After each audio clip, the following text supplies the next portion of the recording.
Vous présenter? Alors moi c'est Fatoumata Bintou Diédhiou, consultante spécialiste en genre et développement.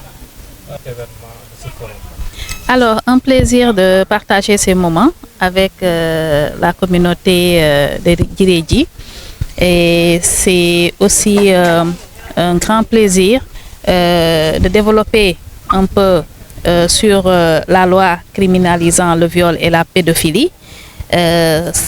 Permettant vraiment sa vulgarisation, mais une bonne sensibilisation auprès des communautés pour qu'ils puissent comprendre réellement quelles en sont les sanctions par rapport à cette loi qui a été durcie en 2020, bien sûr avec sa promulgation par le président de la République.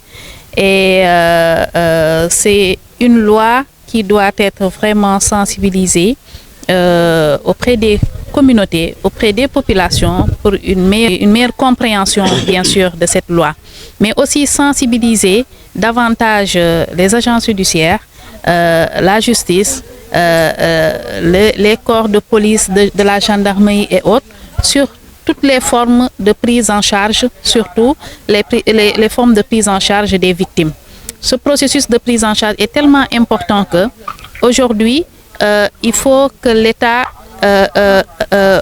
vraiment renforce cet appui, cet accompagnement, parce que les organisations de la société civile vraiment en ont beaucoup fait, mais ça devrait aussi, les organisations de la société civile telles que la RADDHO, qui nous a amenés aujourd'hui ici d'ailleurs dans le cadre de cette sensibilisation, mais il faut que l'État aussi continue à vraiment former, renforcer les capacités des agents de la justice, des corps de police et autres pour une meilleure prise en charge des cas de victimes.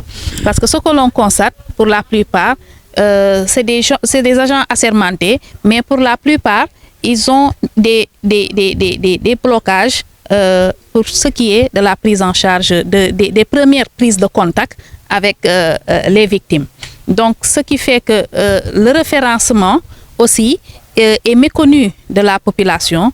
En somme, aujourd'hui, on est là pour vraiment faire comprendre à la communauté tous ces aspects liés à l'aspect juridique, judiciaire, mais aussi à la compréhension même de cette loi qui devrait être connue de tout le monde. Pour un sentiment de satisfaction qui m'anime et travers moi toute la section de la RADDHO au niveau de la région de Sédhiou.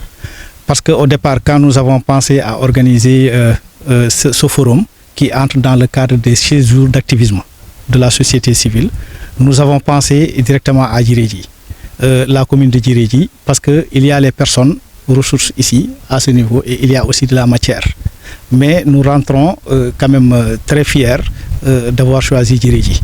Au-delà de ça, maintenant, je voulais rappeler tout simplement que ce forum entre dans le cadre d'un programme que nous avons de sensibilisation sur la loi 2005.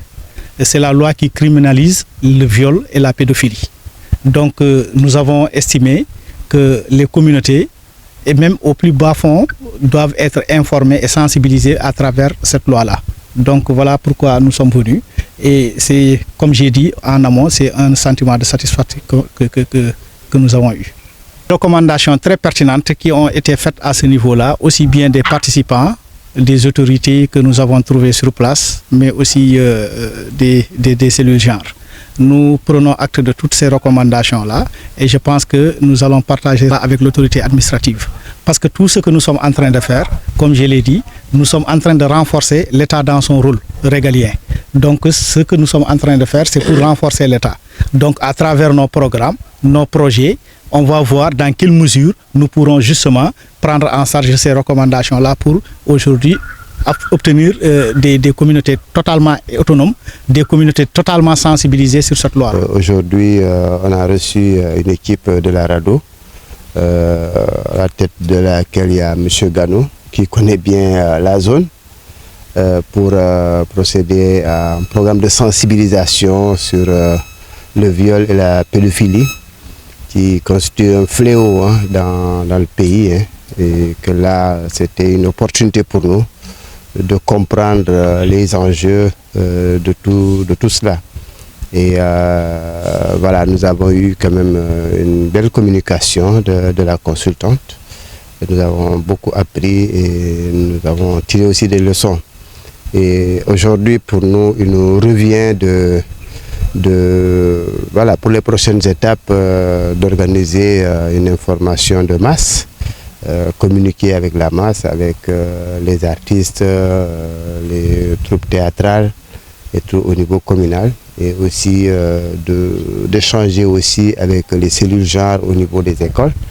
Le gouvernement scolaire, ils étaient tous impliqués. Je pense que c'était une occasion pour nous vraiment de vulgariser vraiment cette information. En tout cas, pour nous, je félicite la RADDHO pour vraiment ce travail de sensibilisation qu'ils sont en train d'abattre. Il faut reconnaître qu'il y a des préoccupations que nous avons, surtout nous qui sommes dans les zones rurales, où les services non financiers se font rares. Pour l'accès aux services financiers, ça, il n'y a pas trop de problème avec les projets, mais les services non financiers, à part les structures de l'État, il n'y a aucune structure privée qui est prête à vendre les services. C'est dans tous les secteurs, que ce soit les secteurs économiques, les secteurs de comptabilité et tout, mais aussi des secteurs du genre. On a besoin quand même des gens qui pourraient vraiment être sollicités et qui pourraient accompagner vraiment les personnes concernées. Quelles sont vos impressions?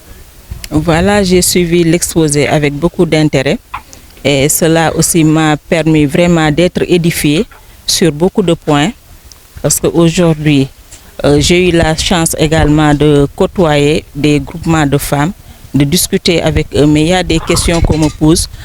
Si vous voyez, j'ai été en quelque sorte une porteur de voix, je peux dire, pour ces femmes-là, parce qu'il y a des questions qu'on me pose à chaque fois que je n'arrive pas à répondre, telles que la prise en charge, comment faire pour avoir un avocat, connaissant la localité. Donc nous sommes des femmes qui manquent de moyens, mais aujourd'hui ma question m'a permis de pouvoir répondre à ces femmes-là qui me posent parfois la même question. Ouais. Donc vraiment je remercie la RADDHO, je remercie vraiment les autorités qui étaient présentes. Oui, satisfaction, mais je vais d'abord commencer par remercier le maire pour avoir abrité le forum, mais aussi remercier très sincèrement M. Gano pour avoir insisté pour que je vienne présider cette rencontre. Donc vraiment, je le remercie très sincèrement. Et pour la visite aussi. Alors, pour maintenant l'objet du jour de la rencontre, je crois que on ne le dira jamais assez, que malgré l'arsenal juridique qui a été mis en place, après la loi 99-05, l'État encore a promulgué la loi 2020-05 sur ça, du 10 janvier, pour inciter sur d'abord les méfaits du viol, mais aussi criminaliser l'acte. Alors, au niveau local, c'est une fierté, parce que il faut reconnaître aussi que nous avons eu à faire quelque chose quand même, notamment avec CDPE, le comité départemental de protection de l'enfance, mais aussi avec l'AMO. Nous avons eu à sillonner l'arrondissement, à sensibiliser, et tout récemment on a eu à le faire. Et aussi avec l'arrivée de certains programmes, comme quand il dirige Tout le monde réussit de Tostan. Et donc quand même les petits piliers, c'est surtout ça, l'automatisation de la femme, mais aussi lutter contre les viols, les violences, et par exemple les mutilations génitales féminines. Donc aujourd'hui, si RADDHO à travers le coordonnateur et son équipe, viennent encore sensibiliser, on ne peut que saluer l'acte. Parce que malgré les lois qui sont là, l'État peut sévir, mais l'État a privilégié la sensibilisation. Aujourd'hui, il faut continuer à sensibiliser. Je crois qu'aussi l'arrivée aujourd'hui de RADDHO, ce sera déjà quelque chose de plus par rapport à ce qu'on faisait. Ça va renforcer encore l'engagement de la population, parce que quelqu'un qui connaît davantage les méfaits va sûrement s'engager à encore accentuer la lutte. Remercier donc RADDHO, très sincèrement, remercier le maire pour avoir été le Ndiatigué local. Donc vraiment remercier tout le monde, notamment Madame Boyan qui est là. C'est notre écrivain et puis c'est notre fierté. Elle a eu à écrire beaucoup d'ouvrages, notamment quand même la femme de Nyatanga, le peuple de Nyatanga, Nyalimba. Alors c'est à partir de ce livre que j'ai compris compris davantage la société que je suis appelé à administrer. Parce que je voyais des femmes qui portaient du rouge sans savoir pourquoi. Mais en parcourant son livre, très honnêtement, elle te met au cœur de la société mandingue. Donc remercier tout le monde et je crois qu'inviter le maire aussi, inviter le directeur de la radio qui est là, la radio locale de Djiredji FM, Boudji FM, à sensibiliser davantage. Je crois qu'il faut accentuer la sensibilisation et je crois que nous arriverons quand même à réduire très sincèrement les méfaits qui sont là. Je vous remercie.